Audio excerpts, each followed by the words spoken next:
আসসালামু আলাইকুম। আশা করি যে যেখানে আছেন আল্লাহর রহমতে ভালো আছেন। আমি আবারও চলে আসলাম আরও একটি নতুন ভিডিও নিয়ে। আজকে আমার ভিডিওতে থাকছে ননদ ভাবির পিঠা তৈরি।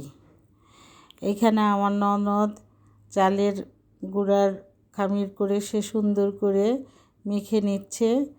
সে আজকে আমাকে হাতের সেমাই তৈরি করে দিবে। সে আবার এই ব্যাপারে খুবই পারদর্শী।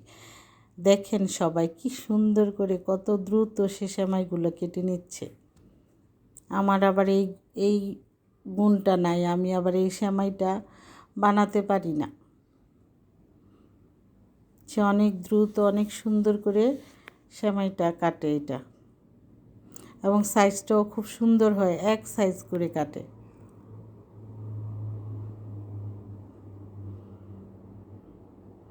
কি সুন্দর করে কেটে নিচ্ছে। শীতের দিন মানেই তো বিভিন্ন পিঠার আয়োজন।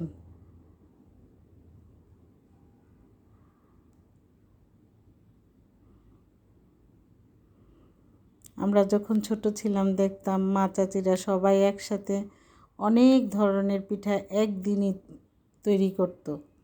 এখন আমরা একটা আইটেমের পিঠা বানাতে গিয়ে সারাদিন লেগে যায়। আমি পিঠা বানাতে পারি না, তাতে কি হয়েছে, রান্না তো করতে পারি। ননদ পিঠা কেটে দিচ্ছে আর আমি রান্না করে নিব। এখানে আমি দুধটা খুব সুন্দর করে অনেকক্ষণ জাল করে এখন সেমাইগুলো দিয়ে দিব। সব একসাথে দেওয়া যাবে না, দলা পেকে যাবে। অল্প অল্প করে সময় নিয়ে দিতে হবে।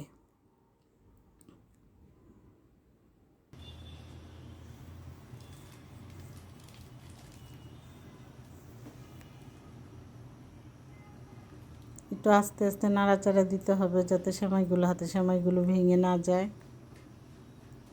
আমি একটু সাগুদানা সুন্দর করে ধুয়ে পরিষ্কার করে রেখেছিলাম, এটাও আমি এখন সেমাইয়ের সাথে অ্যাড করে দিব।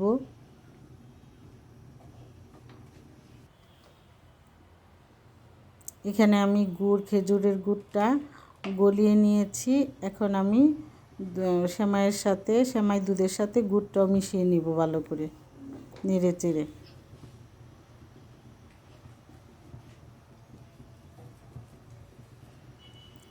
বাদাম গুঁড়া করে নিয়েছি, বাদামটাও আমি দিয়ে দিব, দিয়ে ভালো করে মিলিয়ে নিব।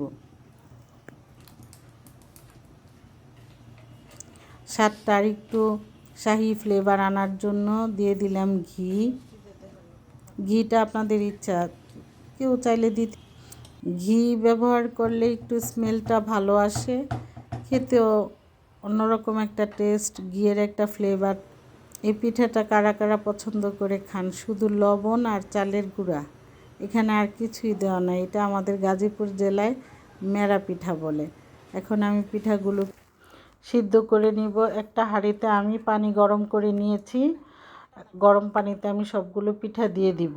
এটা একটু নেড়ে চেড়ে দিব যাতে একটার সাথে আরেকটা লেগে না যায়। আমার পিঠাটাও স্টিম করা হয়ে গিয়েছে।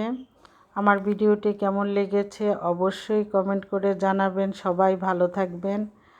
আল্লাহ হাফেজ। আর মনিয়া দেখেন কোথায় বসে আছে, ফ্রিজের উপরে।